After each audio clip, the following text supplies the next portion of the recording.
Welcome to Humanastory. Humanastory was built out of the need for human companionship, a togetherness that only comes from people helping others. We wanted to be able to tell our stories and share our expressions with everyone who needs them.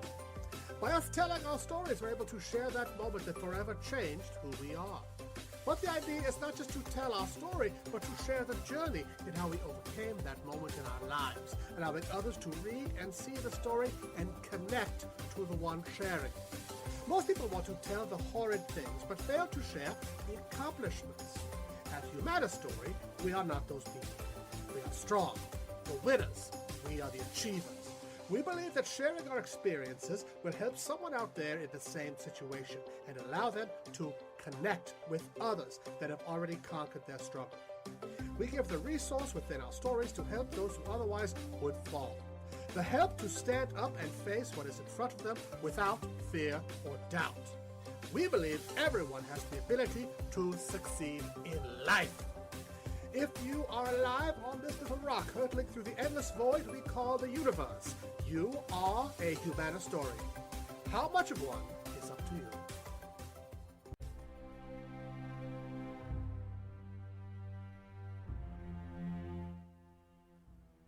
Hello and welcome to another exciting episode of Coffee with Humanastory, episode number 47. I am joined by the captains, Sparrow and Morgan. And if you'd like to join in on the conversation as well, simply log into our current Humanastory live thread and give us your best shot. If they're good, I'll read them on the air. If they're bad, the captains will read them on the air. Coffee with Humanastory is the unscripted show whose theme is created by members, for members, and involves Humanastory community members from around the world. We also have the unfortunate soul, Powder Monkey Sargent, who's joining us today. And if you can't find the show, you're probably using a rake in the shower somewhere off grid. But more importantly, the more you weigh, the harder you are to kidnap, so eat more jelly. Callers can call in at 1-619-798-6307 if you're in the San Diego area or don't care about long-distance charges. You can Skype us at Humanastory, that's Humanastory, for a worldwide connection. Messages will be heard on the air and aired during the show. Be sure to let us know that you're referencing Coffee with Humanastory, episode number 47. If you have trouble using phones and Skype, you can always Twitter us at Humanastory. And if you love snail mail, you can snail the information regarding the current or past Coffee with Humanastory episodes to P.O. Box 712-151, Santee, Santee, California, 92072-2151.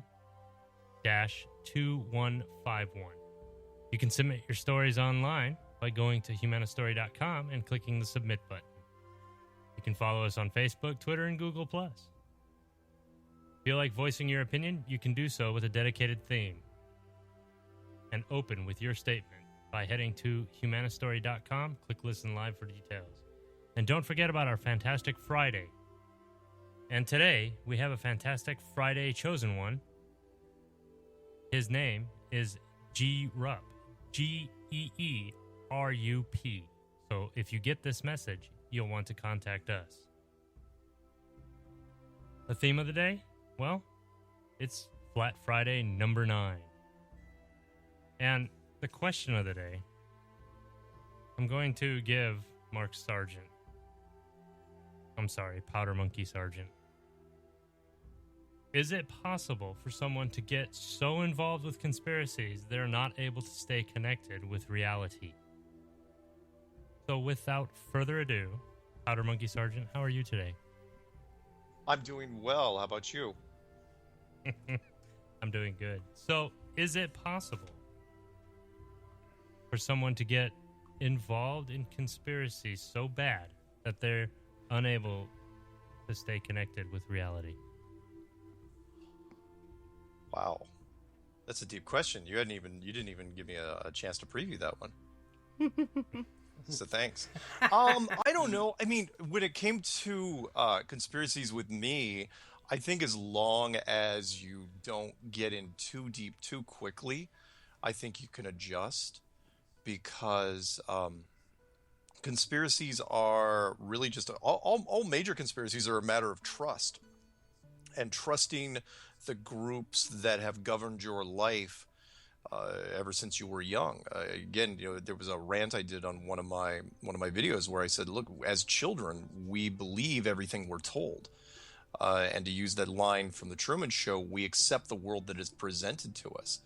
So I think I told you that when I was growing up on this, rural island, not necessarily in the middle of nowhere, but it was a rural island, I didn't believe that lies were ever possible from a higher power until, I'm not talking God, I'm talking about government, even local government, until I was in my early 20s. And I saw JFK the movie in the theater opening weekend, and that really hit me. The Oliver Stone movie, which was done so well. And then all of a sudden I realized, it's like, oh, wow, well, people can lie to us. And then I started putting myself into their shoes, and then I understood why these things happened. And slowly but surely, I got into the conspiracy world. Do some conspiracy people go off the deep end? Yes, you're absolutely right. Yes, they do. They go too far down. That's what we call it, going down the rabbit hole. David Weiss has a wonderful YouTube channel called Deep Inside the Rabbit Hole. And that's what some people do. They go down, one avenue or another, and they get too far down, and they can't climb back out. And so, because the conspiracy world, for the most part, with the exception of Flat Earth, which is what I specialize in, the conspiracy world is a dark place. I mean, there's not a lot of happiness down there. Take your pick. I'm not going to go over all of them, but the biggest ones, like JFK or the World Trade Center, Pearl Harbor. Any of the major wars, even some of the regional ones like Sandy Hook and the Boston bombing. I mean, everything's based off of some sort of tragedy in one form or another. So, not only, are you not trusting anybody, but you're not trusting anybody after really involving yourself in multiple tragedies. So yeah, people can get too far. And we see it all the time. We don't see a lot of people snap and then go off and do something violent like a postal worker, but it does happen. That being said, I do think that the flat earth theory does give people hope. I think it's because it opens up their mind to other things, and it gives people a sense of peace and serenity. I get emails like that every single day where they feel more comfortable. Yeah, it gives you claustrophobia initially, because, if you really like the big universe, and you watch less science fiction that's involved in space, but it's the only conspiracy I know that happy, positive songs are written about it. It's a fun conspiracy to be a part of. It's the coolest and the most ridiculous club ever.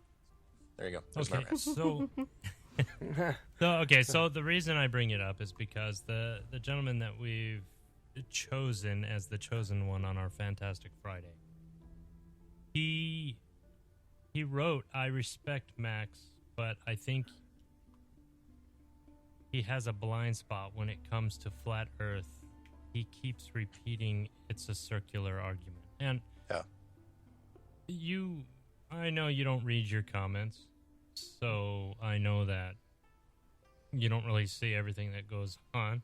Yeah, but people give me summaries. The gentleman Max Eigen, he got on there, and the first thing he says is, "I haven't listened to this, but I've been told you're telling people I hate you," and it just goes on like it's almost like high school antics. And I know we're not really well. It's a real lengthy one. I'm not even going to get into it all. Yeah. What I will say is that he goes as far as calling you a government handler, right? Yeah. And he's convinced that you're some kind of handler, and then he goes on to say, well, that would imply that I am some kind of agent. And anybody that's allied with anyone who knows, anyone who knows me knows I'm a simple man that lives in a simple little town. It's like, if you're really, to me, I don't care what he says. What I say is this: I have a feeling he believes it. And the problem with believing something like that is, obviously, one, it's not true, and two, anyone who knows me or does any kind of real research as to who I am they'll realize I'm just a normal dude. And then he's going to go off of this basis that, you know, he goes deep, and it's like, that's what provoked the question of the day, which got me thinking, has he lost his mind, or does he think he's living in a movie? I mean, that's nuts. No, dude thinks. Not at all. I do not think he has lost his mind. There are some people, and I'm not going to pick on him or dwell on it too much, mostly because it's a short. I'm not trying to dwell on him. I just no, it's okay. But he has not lost his mind. He has a strong belief in, you know, he's covered conspiracies for quite a while, and he was really focused on something. And there are a number of people that get upset if the general populace at large changes their focus. You know, it's like sideshows at a circus. That's probably share it with us today.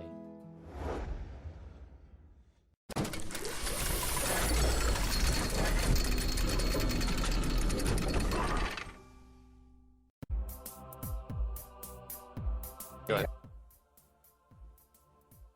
All right, you're listening to Coffee with Humanastory, episode number 47. This is segment 2, and I have Powder Monkey Sargent and the two captains, Sparrow and Morgan, with me.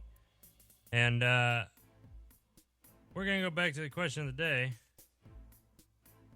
Is it possible for somebody to go crazy getting too involved in conspiracy theories?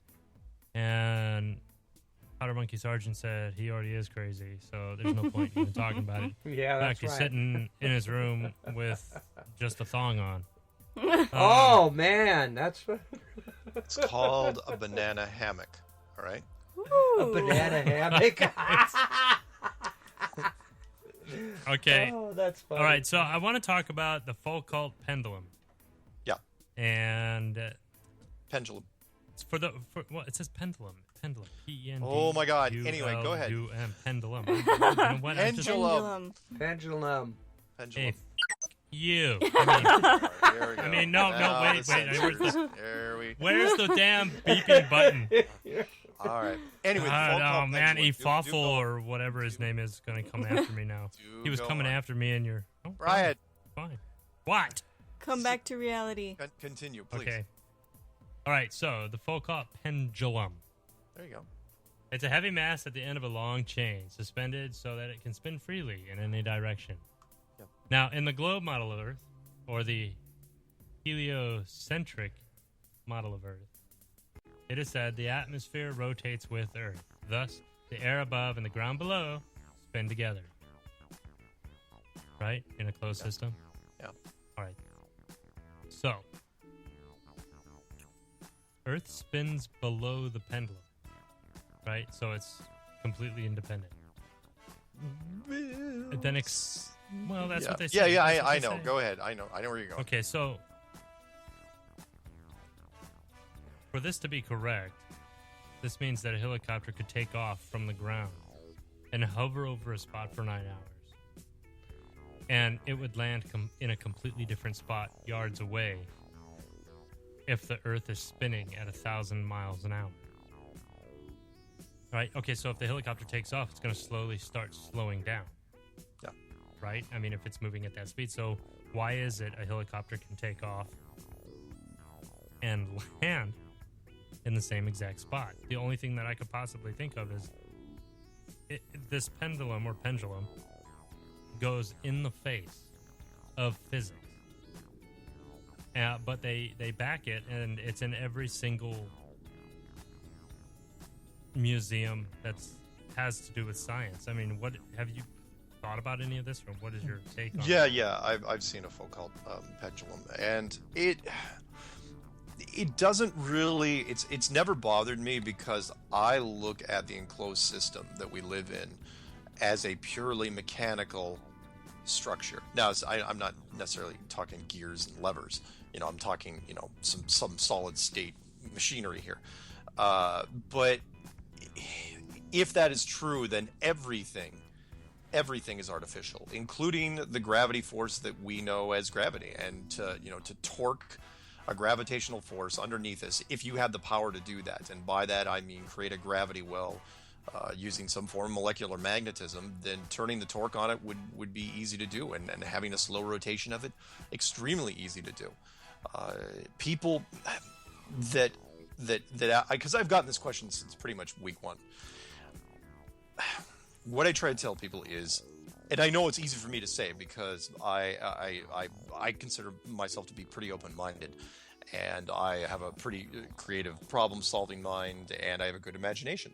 So it's easy for me to build systems, to expand outwards, where most people will stop when they get to a certain point. It's like they'll say, okay, it's artificial, except for the tides. Okay, we're in a giant building, except for the sun and the moon. All right, fine. We're in a Hollywood backlot, but the one that I get the most flack on, they say, volcanoes can't be real or can't be artificial. The magma system can't be artificial because they can't think of a way to pump magma. And I'm going, if you're in a building, if you're in a system that is literally thousands of miles wide and thousands of miles high, and it was built, with great precision, is there anything that's out of bounds for these guys, whoever built this place? Not likely. No, I don't think so. No, not at all. I mean, it's because for us, yes, it seems very, very big, unless we are, in fact, very, very small compared to things. I mean, think of what we build. What sort of terrarium we could build for a tarantula, or we'll say a spider, or a scorpion, or whatever. Think of all the things that we could build for them. Everything is artificial. You don't leave anything to chance. Because every time you talk about it, I think of an ant on an airplane wheel. Nice. No, but let's say it's an ant. Let's say it's a giant ant farm. The ants have no comprehension of the glass that is being used, or the dirt underneath them, or the light, the light bulb that's being used. They can't even comprehend the electricity and the power systems that run all these things. So what makes us so? I know human beings our civilization is very, very arrogant, but it's like if we can't think of it, then it can't be done. It's like no, we've already thought about it. Most people just haven't really pushed the boundaries that far. So when they think, oh no, volcanic, and they don't understand the reason why it has to be artificial. Like for example, with the volcano system, why would you not leave that up to chance? Is because one super volcano and the whole thing gets destroyed. Same thing with the tectonic plates. Yeah, you can have some moving here and there, but you're not going to let some 12.0 earthquake crack the United States in half. That would be a pretty bad ending to the experiment. Same thing with the underwater conveyor system that runs the oceans through its circuit, or the jet stream, which runs the air through its circuit. I mean, how different is that from the air conditioning system in a car? And the underwater conveyor system, the cooling system in a car. In fact, a lot of the stuff can be compared to how we build automobiles. This is just on a much, much bigger scale. So when it comes to little things like the Foucault pendulum or the Coriolis effect, with the stars spinning in different directions, or perhaps, it's not necessarily the drains running in clockwise versus counterclockwise. The water does go clockwise, counterclockwise, but it's very, very, very slight, extremely slight. All these things can be done. If we can do it on a smaller scale, then someone bigger than us can do it on a larger scale. There you go. Yeah, I think the bigger problem with people is that they're not seeing it being manipulated, and so they're having a hard time accepting that. Yeah. Well, they always thought of it as, you're absolutely right. They've always thought of it as this, wonderful natural system. And it is kind of natural. I mean, all the organic properties are still there. Rock is still rock, and dirt. So is a bullet. I'm just saying. Yes. And a volcano's a volcano. Well, yeah. But like when you try to describe a magma system and the deepest hole we ever drilled is 8 miles, how can you really say what the magma system is about? How far down, does it go and what pumps it through? Because we've never sent a probe through the magma system because nothing can survive it. So there you go. So when people want answers, they say, well, how, what about the magma system? And I gave them my answer. I go, look, it's mechanical. We could do it on a smaller scale here. We do it now. We melt rock now. And that what I put in the clue is I said, look, your car is made out of melted and reformed rock. We use blast furnaces. Yeah, that is. If we can do a blast, I always had a hard time with the global warming thing because everyone's like, global warming is some hardcore thing, but Well, they change it to climate change. Yeah, they it's give climate it different names every 5 years, but Yeah. but I have a problem with that because everything we do on this planet is made from the planet. So I have a hard time understanding how it's destroying the planet. Good one. Yeah, me too. So, anyway, I'm sorry. Mark had a question, didn't he?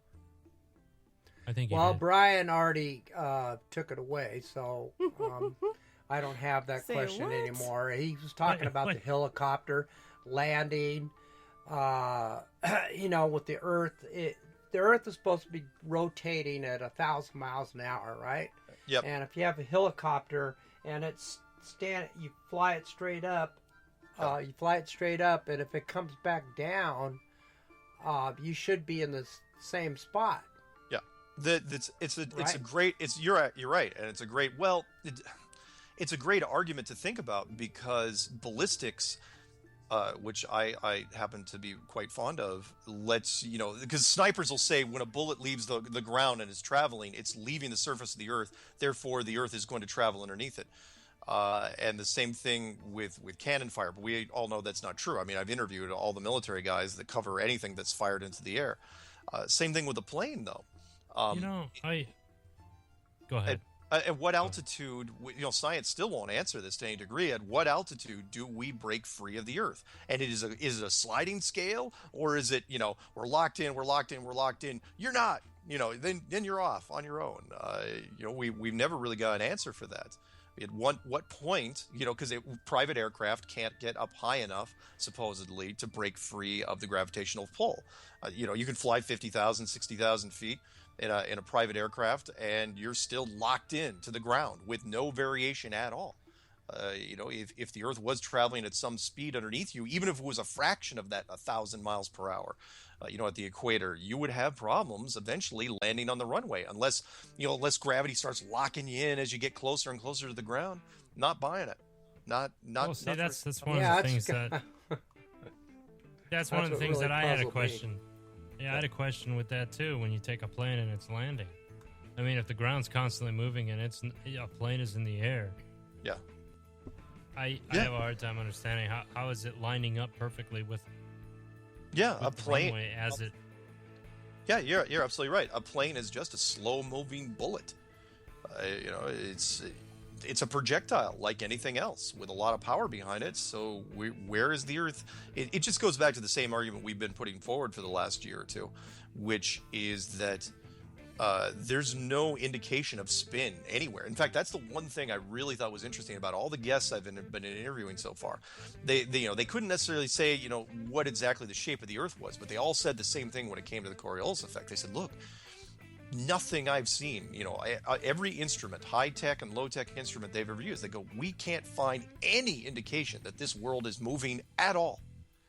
Which was also, let me throw in real quick, a scientific experiment. Want to have some fun, look up the Michelson-Morley experiment, which, okay. or Aries failure. Let me finish this real quick, 30 seconds, where he says, either I got the experiment really wrong, that this, either I failed the experiment or the Earth isn't moving. And since we all know the Earth is moving, he thinks that he failed the experiment. And only years and years later, what do we now know differently? Okay, so a lot of your comments and I go through your comment section because I think it's kind of funny. But I go through the comment section, and one of the things that I would like to touch on real quick is a lot of them say that you're not really giving physical, fact or proof.